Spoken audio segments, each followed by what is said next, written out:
Hi friends, ഇന്നത്തെ പുതിയ വീഡിയോയിലേക്ക് സ്വാഗതം. നമ്മുടെ JLH ക്ലാസ് ഈ ആംപ്ലിഫയറിൻ്റെ വർക്ക് ഏകദേശം 90% കഴിഞ്ഞിരിക്കുകയാണ്.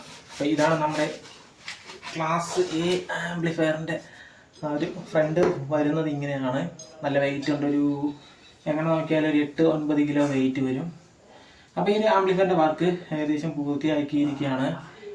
ഇത് ഫേസ്ബുക്കിൽ ചെയ്യുന്ന വീഡിയോ നമ്മൾ ഫേസ് കാണിച്ച് തന്നെ ചെയ്യണം എന്നുള്ളൊരു നിർബന്ധമുണ്ട് അവർക്ക്. അപ്പോൾ അതുകൊണ്ടാണ് ഇങ്ങനെ ചെയ്യുന്നത്. അപ്പം ഞാൻ അതിൻ്റെ ഉൾവശം കാണിക്കാം, ജസ്റ്റ് ഇടയ്ക്ക് ഞാൻ കാണിക്കാം.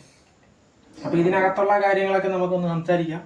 വളരെ സിമ്പിളാണ്. JLH ക്ലാസ് എ ആംപ്ലിഫയർ ആണെങ്കിലും വളരെ സിമ്പിളാണ് ഇത് ചെയ്യാനായിട്ട്. കുറച്ച് കാര്യങ്ങൾ മാത്രം ശ്രദ്ധിച്ചാൽ മാത്രം മതി. നമുക്കത് വളരെ ഈസി ആയിട്ട് ആർക്കും വേണമെങ്കിലും ചെയ്തെടുക്കാം. ഇതിനിപ്പോൾ ഒരു ചിലവെന്ന് വെച്ച് കഴിഞ്ഞാൽ ഈ ഒരു ക്ലാസ് എ ആംപ്ലിഫയറിന് ഏകദേശം ഒരു 16,000 രൂപയോളം ചിലവ് വന്നിട്ടുണ്ടായിരിക്കും. കാര്യം 16,000 തൊട്ട് നമുക്ക് അങ്ങോട്ട് മുകളിലോട്ട് വേണമെങ്കിൽ ചിലവാക്കാം. ഉപയോഗിക്കുന്ന കമ്പോണൻസിന് അനുസരിച്ച് അതിൻ്റെ വില അനുസരിച്ച് ഇതിൻ്റെ വില മാറും. അപ്പോൾ നമുക്ക് ഇതിൻ്റെ ഉള്ളിലേക്കുള്ള കാര്യങ്ങൾ കുറച്ച് ഞാൻ കാണിക്കാം. ഇതാണ് നമ്മുടെ ആംബിൻ്റെ ആ ഒരു മുൻവശം. ഇങ്ങനെയാണ് വരുന്നത്. ഒരു ഓൺലൈൻ നോബ് മാത്രമേ കൊടുത്തിട്ടുള്ളൂ. ഇതിന് ഇൻഡിക്കേഷനോ ലൈറ്റോ അങ്ങനെ ഒന്നും, പവർ ലൈറ്റോ അങ്ങനെ ഒന്നും കൊടുത്തിട്ടില്ല. കാര്യം ഇത് ക്ലാസ് എ ആംപ്ലിഫയർ ആണ്. സൗണ്ട് കുറച്ച് പാട്ട് കേൾക്കുന്ന ഒരു നല്ല പഴയ പാട്ടുകളൊക്കെ കേൾക്കുന്ന ആൾക്കാർക്ക് പറ്റിയ ഒരു ആംപ്ലിഫയർ ആണ്. ഇതിൽ പാട്ട് കേൾക്കാനായിട്ട് ഒരു പ്രത്യേക സുഖമാണ്. Stereo effect പക്കയാണ്.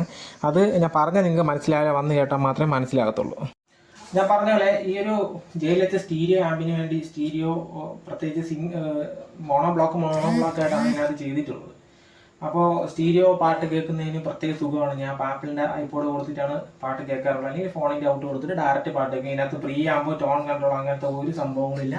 കൊടുക്കുന്ന മ്യൂസിക് ഡയറക്റ്റ് ആയിട്ട് ഇതിനകത്ത് വരും എന്നുള്ളത് ആണ് ഇതിൻ്റെ ഏറ്റവും വലിയ പ്രത്യേകത. ലെഫ്റ്റ് റൈറ്റ് പക്കയായിരിക്കും. ഇതിൻ്റെ ലെഫ്റ്റ് റൈറ്റ് എന്ന് വെച്ച് കഴിഞ്ഞാൽ ആ കേൾക്കുന്നത് ഇപ്പം മോണോ ബ്ലോക്ക് ആയതുകൊണ്ട് തന്നെ ആ ഒരു ലെഫ്റ്റ് റൈറ്റ് നമുക്ക് വളരെ കൃത്യമായിട്ട് ഫീൽ ചെയ്യും. നമ്മുടെ രണ്ട് ചെവിക്കും വളരെ കൃത്യമായിട്ട് ആ ഒരു മ്യൂസിക് സെപ്പറേഷനും ഇൻസ്ട്രുമെന്റ് സെപ്പറേഷനൊക്കെ നമുക്ക് വളരെ വ്യക്തമായിട്ടും നമുക്ക് ഇതിൽ ഫീൽ ആവും എന്നുള്ളതാണ് മറ്റൊരു പ്രത്യേകതയായിട്ട്. ഈ ഒരു JLHനെ എനിക്ക് ഞാൻ പല JLH ഒരു എങ്ങനെ പോയാലും ഒരു 18ാമത്തെ ഏകദേശം ഒരു 18ാമത്തെ ആമ്പാണ് ഈ ആമ്പാണ് ചെയ്യുന്നത്.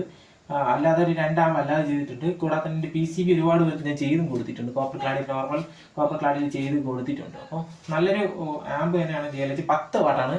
ഒരു സൈഡിൽ 10 വാട്ട്, ഒരു സൈഡിൽ 10 വാട്ട്, ടോട്ടൽ ഒരു 20 വാട്ട്. നമുക്ക് അത്രയും കിട്ടൂലെങ്കിലും നമുക്കൊരു 7 വാട്ട് അടുപ്പിച്ചെങ്കിലും നമുക്ക് ഇതിന് കിട്ടണം. പക്ഷേ ഒരു പ്രത്യേകത എന്ന് വെച്ച് കഴിഞ്ഞാൽ ഇതിൻ്റെ വർക്കിംഗ് കണ്ടാൽ നമുക്ക് ഒരിക്കലും ഇതിൽ 7 വാട്ട് ആമ്പാണെന്ന് നമുക്ക് തോന്നത്തില്ല. ഒരു 30 വാട്ടോ 40 വാട്ടിൻ്റെയൊക്കെ ആംപ്ലിഫയർ എങ്ങനെയാണ് പെർഫോം ചെയ്യുന്നത് ആ രീതിയിൽ ഇത് പെർഫോം ചെയ്യുന്നതായിട്ടാണ് എനിക്ക് മനസ്സിലാക്കിയത്. അല്ലെങ്കിൽ എൻ്റെ അനുഭവത്തിൽ അങ്ങനെയാണ്. അത്യാവശ്യം നല്ല രീതിയിൽ ഞാൻ ചെയ്യാനായിട്ട് ശ്രമിച്ചിട്ടുണ്ട്. കൂടാതെ തന്നെ ഇതിനകത്ത് നല്ല ക്വാളിറ്റിയുള്ള വയേഴ്സ് യൂസ് ചെയ്തിട്ടുണ്ട്. അതായത് ക്വാളിറ്റിയുള്ള വയേഴ്സ് എന്ന് ഞാൻ ഉദ്ദേശിച്ചത് വയറിങ്ങിൻ്റെ അറേഞ്ച്മെൻറ്റോ അല്ലെങ്കിൽ കാണുന്നതിനുള്ള ഭംഗിയോ അതൊന്നും അല്ല ഞാൻ ഉദ്ദേശിച്ചത്. ഇതിനകത്ത് ഉപയോഗിച്ചിട്ടുള്ള വയർ നല്ല ക്വാളിറ്റിയുള്ള വയേഴ്സാണ് യൂസ് ചെയ്തിട്ടുള്ളത്. 1.5 mm വയേഴ്സാണ് ഞാൻ ഇതിനകത്ത് ഫുൾ നല്ല കോപ്പർ വയറാണ് ഞാൻ ഇതിനകത്ത് യൂസ് ചെയ്തിട്ടുള്ളത്. അപ്പം ഷീൽഡ് കേബിൾ ആയാലും അങ്ങനെ തന്നെയാണ്. നല്ല ക്വാളിറ്റിയുള്ള വയേഴ്സാണ് ഇതിനകത്ത് യൂസ് ചെയ്തിട്ടുള്ളത്. അറേഞ്ച്മെൻറ്റ് എന്ന് പറഞ്ഞാൽ ഈ ഒരു സൈഡിൽ ഒരു ബോർഡ്, ഈ ഒരു സൈഡിൽ ഒരു ബോർഡ്, അതായത് 2 ഹീറ്റ് സിങ്കിൽ 2 ബോർഡ് മൗണ്ട് ചെയ്ത് വെച്ചിരിക്കുകയാണ്. പിന്നെ ട്രാൻസ്ഫോമർ ഈ ഒരു സൈഡിലായിട്ട് കാണാൻ പറ്റുന്നുണ്ട്. ഇത് JLH ആണ്. അപ്പോൾ കപ്പാസിറ്റർ കപ്ലിംഗ് ആയിട്ടാണ് ഇതിൻ്റെ ഔട്ട്പുട്ട് വരുന്നത്. അതുകൊണ്ട് തന്നെ സ്പീക്കർ പ്രൊട്ടക്ഷൻ്റെ ഒരു ആവശ്യം നമുക്ക് ഇതിനകത്ത് വരുന്നില്ല.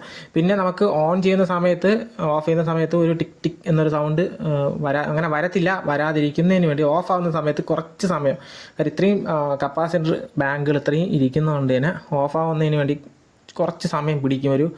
നമ്മൾ സ്വിച്ച് ഓഫ് ചെയ്താൽ ഒരു 10 മിനിറ്റ്, ഒരു 5 മിനിറ്റ് കഴിഞ്ഞിട്ടേ അത് ഓഫ് ആവുള്ളൂ. അപ്പോൾ അപ്പോഴും ടിക്കുന്നൊരു സൗണ്ട് കേൾക്കും. അത് ഒഴിവാക്കുന്നതിന് വേണ്ടി സ്പീക്കർ ഡിലേ നമ്മൾ ഇവിടെ യൂസ് ചെയ്തിട്ടുണ്ട്.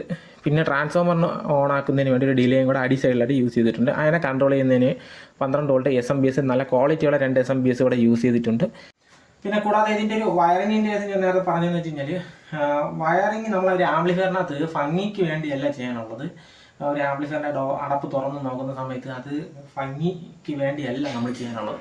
ഒരു സൗണ്ട് ഔട്ട്പുട്ട് കിട്ടുന്ന സമയത്ത് ഒട്ടും തന്നെ നോയ്സ് ഇല്ലാത്ത രീതിയിലും ആയിരിക്കണം. പിന്നെ വളരെ മോശമായിട്ടുള്ള രീതിയിലും ആവാൻ പാടില്ല എന്നുള്ളതാണ്. അല്ലാതെ ചില വർക്കുകൾ ഞാൻ കണ്ടിട്ടുണ്ട്. ചില വർക്കിനകത്ത് ഈ ആംപ്ലിഫയറിനകത്ത് തന്നെ കുറേ പശ വെച്ച് ഇതെല്ലാം ഒട്ടിച്ച് വച്ചിരിക്കുന്ന, അതായത് ഒരു വയർ പോലും ലൂസ് ഇല്ലാത്ത രീതിയിൽ. അതായത് പിന്നീട് നമുക്കിത് മെയിൻറ്റെയിൻസ് ചെയ്യണം. അല്ലെങ്കിൽ ഇപ്പം ഇത് ഈ ഒരു സൈഡ് ഇളക്കാൻ പറ്റും, ഈ സൈഡ് ഇളക്കാൻ പറ്റും. അപ്പം അങ്ങനെ ഇളക്കിയെടുക്കുന്ന സമയത്ത് വയറും കൂടെ അതിൻ്റെ കൂടെ വരുന്ന രീതിയിലുള്ള ഒരു ലൂസ് ഇട്ട് വയ്ക്കണം. നമ്മൾ എപ്പോഴും ലൂസ് ചെയ്ത് വേണം വയർ വയ്ക്കാനായിട്ട്. കുറച്ച് ലൂസെങ്കിലും നമ്മൾ കൊടുത്തിരിക്കണം.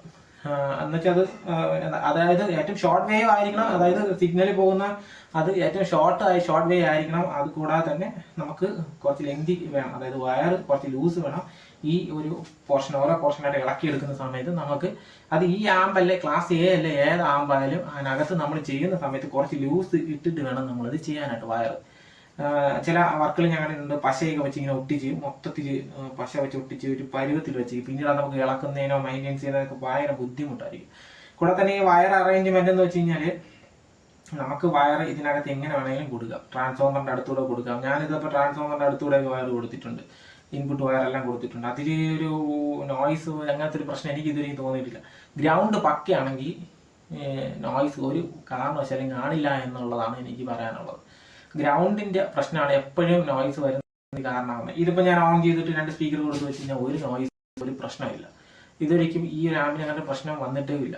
അപ്പോൾ വയർ നമ്മൾ കൊടുക്കുക, അത്യാവശ്യം അങ്ങോട്ടും ഇങ്ങോട്ടും ഒതുക്കിയിടുക എന്നുള്ളതല്ലാതെ നമ്മൾ ഈ പശ വെച്ച് ഒട്ടിച്ച് വെക്കുന്ന ഒരു പരിപാടി അത്ര വലിയ സംഭവമൊന്നും അല്ല. അങ്ങനെ ചെയ്യുന്ന സത്യം അങ്ങനെ ചെയ്യേണ്ട ആവശ്യമില്ല. ഒരു ബ്രാൻഡ് ആംപ്ലിഫയർ അല്ലെങ്കിൽ ബ്രാൻഡ് ആയിട്ടുള്ള ഒരു സാധനം നിങ്ങൾ തുറന്നു നോക്കി കഴിഞ്ഞാൽ അതിനകത്ത് ഈ പറയുന്ന പോലത്തെ വലിയ അറേഞ്ച്മെന്റ് ഒന്നും കാണില്ല. ഒരു വയർ അങ്ങോട്ട് പോകുന്നു, ഒരു വയർ ഇങ്ങോട്ട് പോകുന്നു, അത്രയും തന്നെയാണ് അതിനകത്ത് ചെയ്തിട്ടുള്ളത്. അതിൽ ഈ വയർ ഒട്ടിച്ച് വെച്ച് ചെയ്യുന്നതിൽ വലിയ ഒരു സംഭവങ്ങളൊന്നുമില്ല. പിന്നെ ആംപ്ലിഫയറിനകം വൃത്തിയാക്കി, അതായത് ഈ വയറൊക്കെ അങ്ങോട്ട് ഒതുക്കി ഇങ്ങോട്ട് ഒതുക്കി വെച്ച് ചെയ്യുന്നതിൽ എനിക്ക് സത്യം പറഞ്ഞാൽ അതിൽ പ്രത്യേകിച്ച് അഭിപ്രായമൊന്നും പറയാനില്ല. കാര്യം എന്ന് വെച്ച് കഴിഞ്ഞാൽ അങ്ങനെ ചെയ്തിട്ടൊരു കാര്യവും നമുക്ക് കിട്ടാനായിട്ടില്ല. പിന്നെ കാണുമ്പോൾ നീറ്റ് വർക്ക് സൂപ്പർ വർക്ക് എന്നൊക്കെ നമുക്ക് പറയാം എന്ന് ഉള്ളതല്ലാതെ നമ്മൾ ഈ വയർ അങ്ങോട്ടും ഇങ്ങോട്ടും ഒതുക്കി വയ്ക്കുന്നതിൽ ജസ്റ്റ് ഒന്ന് ഒതുക്കി വയ്ക്കണം, ആവശ്യത്തിനുള്ള രീതിയിൽ ഒതുക്കി വയ്ക്കണം. അല്ലാതെ നമ്മളിങ്ങനെ ഒട്ടിച്ച് വെച്ച് അങ്ങനെ ചെയ്യുന്നതിൽ വലിയ ഒരു ഗുണമുണ്ടെന്ന് എനിക്ക് തോന്നുന്നില്ല. നമുക്കത് രണ്ടാമത് മെയിൻറ്റെയിൻസ് ചെയ്യും തലധരിപ്പ് വരും. അതായത് ഇതൊക്കെ വലിച്ച് ഇളക്കുന്നതിന് ഒട്ടിച്ച് വെച്ചിരിക്കുന്ന സംഭവങ്ങളൊക്കെ നമ്മൾ വലിച്ച് ഇളക്കുന്ന സമയത്ത് ഇതിൻ്റെ സ്ലീവ് എല്ലാം പോയിട്ടായിരിക്കും നമ്മുടെ ഇളവി വരുന്നത്. അതുകൊണ്ട് തന്നെ ഒട്ടിച്ചു വെച്ച് ഭംഗി കാണിച്ച് നിങ്ങൾ ചെയ്യുന്നതിന് ശ്രമിക്കുന്നത് അത്ര നല്ല കാര്യമല്ല. ആംപ്ലിഫയറിന്റെ പുറംഭാഗം കാണാൻ ഭംഗി വേണം, കാര്യം നമ്മൾ മറ്റൊരാളിന് കൊടുക്കുന്നതാണ്. അപ്പോൾ അതുകൊണ്ട് തന്നെ അവർക്ക് ആ ഒരു കാര്യത്തിൽ അട്രാക്ഷൻ വേണം. പിന്നെ മറ്റൊരാളിന് കൊടുക്കുന്നത് കൊണ്ട് തന്നെ അവർ നോയ്സും അങ്ങനെയൊക്കെ ചെയ്യുന്ന ആളുകൾ മാക്സിമം നോയ്സ് രീതിയിൽ നിങ്ങൾക്ക് ചെയ്യാവുന്നതാണ്. അതുകൊണ്ട് തന്നെ ഞാൻ വലിയ സംഭവമായിട്ട് ചെയ്തു എന്നല്ല ഞാൻ പറഞ്ഞത്. ഞാൻ ജസ്റ്റ് ഒരു ഇതിനെക്കുറിച്ച് നിങ്ങൾ മനസ്സിലാക്കുന്നതിന് വേണ്ടി എനിക്ക് വന്ന അനുഭവമാണ് ഞാൻ നിങ്ങൾക്ക് പറഞ്ഞത്, അല്ലാതെ വേറെ ഒരു കാര്യങ്ങളും അല്ല. ഫ്രണ്ട്സ്, ഇതാണ് ഇതിൻ്റെ ഒരു പുറകുവശം വരുന്നത്. പുറകുവശത്തെന്ന് വെച്ച് കഴിഞ്ഞാൽ 2 സ്പീക്കറിൻ്റെ ഔട്ട്പുട്ട് ബനാന സോക്കറ്റ് കൊടുത്തിട്ടുണ്ട്. പിന്നെ ഇത് അത്ര വലിയ കൂടിയ ബനാന സോക്കറ്റ് ഒന്നുമില്ല, അത്യാവശ്യം നമ്മുടെ നാട്ടിൽ കിട്ടുന്നതിൽ വില കൂടിയ ബനാന സോക്കറ്റാണ്. ഇതിലും വില കൂടിയ സോക്കറ്റുകൾ വേറെ ഉണ്ട്. പിന്നെ ഇത് നല്ല വിലയുള്ളതാണ്. ഇതിന് 2 എണ്ണത്തിന് ഏകദേശം 485 രൂപ വിലയുള്ള RC സോക്കറ്റുകളാണ്. അപ്പോൾ സിഗ്നൽ പാത്തിൽ ഉപയോഗിച്ചിരിക്കുന്ന സാധനങ്ങളൊക്കെ അത്യാവശ്യം നല്ല ക്വാളിറ്റിയിലുള്ള സാധനങ്ങളാണ് ഞാൻ യൂസ് ചെയ്തിട്ടുള്ളത്. സിഗ്നൽ പാത്തുകളിൽ ഉപയോഗിച്ചിരിക്കുന്ന ഷീൽഡ് കേബിളായാലും ഇപ്പം നമുക്ക് ഷീൽഡ് കേബിളിനെ വേണമെന്നൊന്നും ഇല്ല, നോർമൽ സാധാ കേബിളായാലും കൊടുത്താൽ മതി, നമുക്ക് ഒരു നോയ്സും വരത്തൊന്നുമില്ല. നമുക്ക് ഇപ്പോൾ ഈ കിട്ടുന്ന ഇത് നമ്മുടെ CCTVയിലെ കേബിൾ ഉണ്ടല്ലോ, Cat 6, അതിനകത്തുള്ള ചെറിയ വയർ കൊടുത്താലും ഇത് വളരെ പെർഫെക്റ്റായിട്ട് വർക്ക് ചെയ്യുന്നുണ്ട്. അപ്പോൾ അതുകൊണ്ട് അത് നോയ്സ് കയറത്തൊന്നുമില്ല. ഞാനതൊക്കെ ചെക്ക് ചെയ്ത് നോക്കിയതാണ്. നോർമൽ വയർ ഇതുപോലത്തെ ലോക്കൽ വയർ ഉപയോഗിച്ചാലും നിങ്ങൾക്ക് പ്രശ്നമൊന്നുമില്ല. ഇത് കൊടുത്താലും നിങ്ങളുടെ ഓഡിയോ കറക്റ്റായിട്ട് കിട്ടും. പക്ഷേ ഗ്രൗണ്ടിങ് പക്കെ ഒരു നോയ്സും വലിയ പ്രശ്നമില്ല. അപ്പോൾ ഈ ബാക്കിൽ ഉപയോഗിച്ചിരുന്ന ഈ ഒരു ഓഡിയോ ഉപയോഗിച്ചിരുന്ന മാത്രം ഞാൻ എത്തി ക്വാളിറ്റി സാധനം യൂസ് ചെയ്തിട്ടുണ്ട് എന്നുള്ളതാണ്. പിന്നെ ആംപ്ലിഫയറിന്റെ ബോർഡിൽ ഉപയോഗിക്കുന്ന സാധനം എത്തി ക്വാളിറ്റി ഉള്ളതാണ്. അപ്പോൾ അത്യാവശ്യം ഇതിൻ്റെ ഒരു കോസ്റ്റ് ഞാൻ പറഞ്ഞില്ല, ഒരു 16,000-നകത്ത് വന്നിട്ടുണ്ട് ഇതിൻ്റെ കോസ്റ്റ് ഏകദേശം. അപ്പോൾ ഇത് ചെയ്ത ചേട്ടന് നല്ല രീതിയിൽ ചെയ്യണമെന്നാണ് ആഗ്രഹം. കൂടെ നല്ല ക്വാളിറ്റിയുള്ള സാധനം യൂസ് ചെയ്യണമെന്നുള്ള ആഗ്രഹം ഉണ്ടായിരുന്നു. അപ്പോൾ അതുകൊണ്ട് നമ്മുടെ നാട്ടിൽ കിട്ടുന്ന ഇതിനും ഹൈ ഗ്രേഡുള്ള നല്ല കമ്പോണൻസ് നമുക്ക് വേണമെങ്കിൽ വിദേശത്ത് നിന്ന് സെറ്റ് ചെയ്യാൻ പറ്റും. ചെയ്താലും നമുക്കിത് നല്ല രീതിയിൽ ചെയ്യാൻ പറ്റും. പക്ഷെ അതിൻ്റെതായ കോസ്റ്റ് വരും. കാര്യം ഇപ്പോൾ ഇത് 16,000 എന്നുള്ളത് ചിലപ്പോൾ ഒരു 30,000 വരെയൊക്കെ പോകാനുള്ള ചാൻസ് ഉണ്ട് നമ്മൾ അങ്ങനെ ചെയ്യുന്ന സമയത്ത്. അപ്പോൾ ഇത്രയും തന്നെയാണ് ജയലജിനെ കുറിച്ച്. വേറൊന്നുമില്ല, ഈ ജസ്റ്റ് സിമ്പിൾ സാധനമാണ്, 10 വാട്ട് കിട്ടും എന്നുള്ളതാണ്. വളരെ സിമ്പിളായിട്ടുള്ളൊരു വർക്കാണ്, അത്രയേ ഉള്ളൂ. ഇത് നമ്മുടെ ശശിധരൻ ദാമോദരൻ സാറിൻ്റെയാണ് ഇലക്ട്രോ മാജിക്സിൻ്റെ ഒരു പൊട്ടൻഷ്യൽ മീറ്ററിൻ്റെ കൺട്രോൾ ആ ഒരു ഭാഗത്ത് യൂസ് ചെയ്യുന്ന white colour PCB Sasidharan Damodaran സാറിൻ്റെ ഒരു ചെറിയ PCB ആണ്. അത് ഞാൻ അതിനകത്ത് ഉൾപ്പെടുത്തിയിട്ടുണ്ട്. മധു സാറിൻ്റെ PCB ഉൾപ്പെടുത്തിയിട്ടുണ്ട്.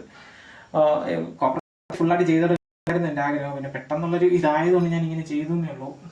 അപ്പോൾ ഇനി അടുത്ത് ചെയ്യുന്ന വർക്ക് ഞാൻ ഒരു ചെയ്യാനുണ്ട്. അത് കോപ്പർ ഞാൻ തന്നെ ചെയ്യുന്ന PCB തന്നെ ആയിരിക്കാം, അല്ലെങ്കിൽ ആയിരിക്കാം, നമുക്ക് നോക്കാം തരാം. ഓക്കെ, അപ്പോൾ ഇത്രയും തന്നെയാണ് നമ്മുടെ ആമ്പിൻ്റെ വർക്ക്. ഓക്കെ, ഇതിനെ കുറച്ച് ഡീറ്റെയിൽ ആയിട്ട് ഇതിൻ്റെ സ്പീക്കേഴ്സ് ചെയ്തിട്ടുണ്ട്. ഏകദേശം 14,000 രൂപ സ്പീക്കേഴ്സിനായിട്ടുണ്ട്. ലെഫ്റ്റ് റൈറ്റ് സ്പീക്കർ എൻ്റെ ഒരു ഇത് ചെയ്തിട്ടുണ്ട്. എൻ്റെ വീഡിയോ ഞാൻ നോക്കാം, ഫോട്ടോ സൈഡിൽ കൊടുക്കാൻ പറ്റുമെങ്കിൽ ഞാൻ കൊടുക്കാം. അപ്പോൾ അത് നമ്മൾ ചെയ്തിട്ടുണ്ട്. അതിന് സ്പീക്കേഴ്സിന് ഏകദേശം ആ ബോക്സ് ഉൾപ്പെടെ ചെയ്തു വന്നപ്പോൾ ഒരു 14,000 രൂപയോളം ആയിട്ടുണ്ടായിരിക്കും. ഹൈവിയുടെ സ്പീക്കേഴ്സാണ്, ഫുൾ റേഞ്ച് സ്പീക്കേഴ്സാണ് യൂസ് ചെയ്തിട്ടുള്ള 4 ഇഞ്ച് സ്പീക്കേഴ്സാണ്. അപ്പോൾ അത്യാവശ്യം നല്ല ഒരു സ്പീക്കർ തന്നെയാണ് ഹീവിയുടെ സ്പീക്കർ. അപ്പോൾ ഏകദേശം ഒരു 35,000 രൂപയ്ക്ക് താഴെ വന്നിട്ടുണ്ട് ഈ ഒരു വർക്കിന്. നമുക്ക് അതിന് മുകളിലും ചെയ്യാൻ പറ്റും. സ്റ്റീരിയോ ആംപ്ലിഫയറുകൾ എപ്പോഴും പ്രത്യേകിച്ച് ക്ലാസ് എ ആംപ്ലിഫയർ കുറച്ച് ചിലവ് കൂടുതലാണ്. ഉപയോഗിക്കുന്ന കമ്പോണൻസിനനുസരിച്ച് ഇതിൻ്റെ വില ഇങ്ങനെ മാറിക്കൊണ്ടേയിരിക്കും. അപ്പം നമുക്ക് ഈ പ്രത്യേകിച്ച് ക്ലാസ് എ എന്ന് പറയുമ്പോൾ ക്വാളിറ്റിക്ക് വേണ്ടി ചെയ്യുന്ന ഒരു സംഭവമാണ്. സ്റ്റീരിയോ ആണ്. വലിയ ഒച്ചത്തിൽ പാട്ട് കേൾക്കാതെ വളരെ മിതമായിട്ടുള്ള രീതിയിൽ പാട്ട് കേൾക്കുന്ന രീതിയിലുള്ളൊരു ആംപ്ലിഫയറാണ് ക്ലാസ് എ ആംപ്ലിഫയറുകൾ. പൊതുവേ 30 വാട്ടിൻ്റെ ആംപ്ലിഫയർ ജീനിരാഗൊക്കെ ഉണ്ട്. അത് നമുക്ക് അത്യാവശ്യം നല്ലൊരു 100 വാട്ടിൻ്റെയൊക്കെ ഒരു എഫക്റ്റ് കിട്ടുന്നൊരു ആമ്പാണ്. എന്നാലും എപ്പോഴും കുറഞ്ഞ വാട്ടുകളായിരിക്കും നല്ലത്. പാട്ട് കേൾക്കുന്നതിൻ്റെ സുഖം കുറഞ്ഞ വാട്ട്, 1 വാട്ട്, ഫസ്റ്റ് വാട്ടുണ്ട്. ഫസ്റ്റ് വാട്ടൊന്നും ഇങ്ങനെ ആമ്പുണ്ട്, അത് നല്ല രസമാണ് പാട്ട് കേൾക്കാനായിട്ട്. പക്ഷേ അതിൻ്റെ ലാറ്ററൽ മോസ്ഫെറ്റുകൾ നമുക്കിവിടെ കിട്ടാനില്ലാത്തതുകൊണ്ട് അത് ചെയ്യാനായിട്ട് നിവൃത്തിയില്ല, അതാണ് പ്രശ്നം. പിന്നെ വരുന്നതെന്ന് വെച്ച് കഴിഞ്ഞാൽ JLH ഉണ്ട്, ആംക്യാമ്പ് ആമ്പുണ്ട്. ആംക്യാമ്പ് ആമ്പും 5 വാട്ടിൻ്റെ ആമ്പാണ്, ഒരു സൈഡ് 5 വാട്ട്, ടോട്ടൽ 10 വാട്ട് കിട്ടും. അതും നല്ല രസമാണ് പാട്ട് കേൾക്കാനായിട്ട്. പക്ഷേ അതിലുള്ള ZTX എന്ന് പറയുന്ന ആ ഒരു ട്രാൻസിസ്റ്റർ, ഡ്രൈവർ ട്രാൻസിസ്റ്റർ നമുക്ക് നാട്ടിൽ കിട്ടാനില്ലാത്തത് ഒരു കുറവാണ്. അതൊരു പ്രശ്നമാണ്. നമുക്ക് ഇക്കണക്റ്റായിട്ട് ഇടാൻ പറ്റും, എന്നാലും ഡിസൈനർ എന്താണോ പറഞ്ഞിട്ടുള്ള ആ രീതിയിൽ ഇട്ടാൽ തന്നെയാണ് അതിൻ്റെ ഒരു എഫക്റ്റ് കിട്ടുന്നത്. പിന്നെ വരുന്നതെന്ന് വെച്ച് കഴിഞ്ഞാൽ JLH നല്ല ആമ്പാണ്. JLHൻ്റെ തന്നെ 30 വാട്ട് ഒരു ആമ്പ്, വേറെ സർക്യൂട്ട് ഡിസൈൻ എനിക്കിപ്പോൾ കിട്ടിയിട്ടുണ്ട്. അപ്പോൾ അതൊന്ന് ഒരു ദിവസം ചെയ്ത് നോക്കണം. ഓക്കെ, അപ്പോൾ നമ്മുടെ വർക്ക്, ഈ കാണുന്ന വർക്ക് ഇത്രയും തന്നെയാണ്. വളരെ സിമ്പിളായിട്ടുള്ളൊരു ക്ലാസ് സ്റ്റീരിയോ ആംപ്ലിഫയർ. നല്ല ഹീറ്റ് ആവും, ഈ ഹീറ്റ് സിങ്കുകൾ നല്ല രീതിയിൽ ഹീറ്റ് ആവും. ഈ ആമ്പ് വർക്ക് ചെയ്തുകൊണ്ടിരിക്കുന്ന സമയത്ത് ഒരു അരമണിക്കൂർ കഴിഞ്ഞിട്ട് ഇതിൻ്റെ അടുത്ത് നമ്മൾ ഇരുന്ന് കഴിഞ്ഞാൽ നമുക്ക് നമ്മുടെ ഫേസിലോ നമ്മുടെ ശരീരത്തിലൊക്കെ ഹീറ്റ് അനുഭവപ്പെടും. ആ രീതിയിലെ ഹീറ്റ് നമുക്ക് അനുഭവപ്പെടും. ആ രീതിയിൽ ഇത് ഹീറ്റ് ആവും. അത്രയും നല്ല ഹീറ്റ് ആവുന്ന റാമ്പാണ്. സത്യം പറഞ്ഞാൽ നല്ല റാമ്പാണ്. ഇതിൻ്റെ ഒരു രീതി പുഷ്പുള്ളാണോ അല്ലെങ്കിൽ സിംഗിൾ എൻഡഡ് ആണോ എന്നുള്ളത് സത്യം പറഞ്ഞാൽ ആർക്കും പറയാൻ പറ്റിയിട്ടില്ല. കാര്യം എന്ന് വെച്ചാൽ അത് ഡിസൈനറിന് മാത്രമേ പറയാൻ പറ്റത്തുള്ളൂ. 1963 ഒരു ഡിസൈനാണ്. പക്ഷേ കുറച്ച് ആൾക്കാർ പുഷ്പുള്ളാണെന്നും കുറച്ച് ആൾക്കാർ സിംഗിൾ എൻഡഡ് ആണെന്നും പറയുന്നുണ്ട്. എന്തായാലും ആമ്പ് സൂപ്പറാണ്, നല്ല രസമാണ്. JLH വളരെ സിമ്പിളായിട്ടുള്ള പല സൈറ്റുകളിലും പല ക്വാളിറ്റിയിലുള്ള കമ്പോണൻസ് ഉൾപ്പെടെ കിട്ടുന്നുണ്ട്. ഇന്ത്യൻ സൈറ്റ് അല്ല അത്. ഇന്ത്യൻ സൈറ്റിൻ്റെ അകത്ത് ആമസോണിൽ പണ്ട് കിട്ടിക്കൊണ്ടിരുന്നത്, ഇപ്പോൾ ഇല്ല. അപ്പോൾ നല്ല ആംപ്ലിഫയർ ആണെന്ന് ഞാൻ ഒരിക്കലും പറയില്ല. ഇത് കേട്ടിട്ട് ഇത് ചെയ്ത ചേട്ടനാണ് പറയാനുള്ളത്. ഇത് ഞാൻ ഒരിക്കലും പറയില്ല. ഇത് ഞാൻ ചെയ്ത സാധനം നല്ലതാണെന്ന് ഞാൻ ഒരിക്കലും പറയാറില്ല, പറയത്തുമില്ല.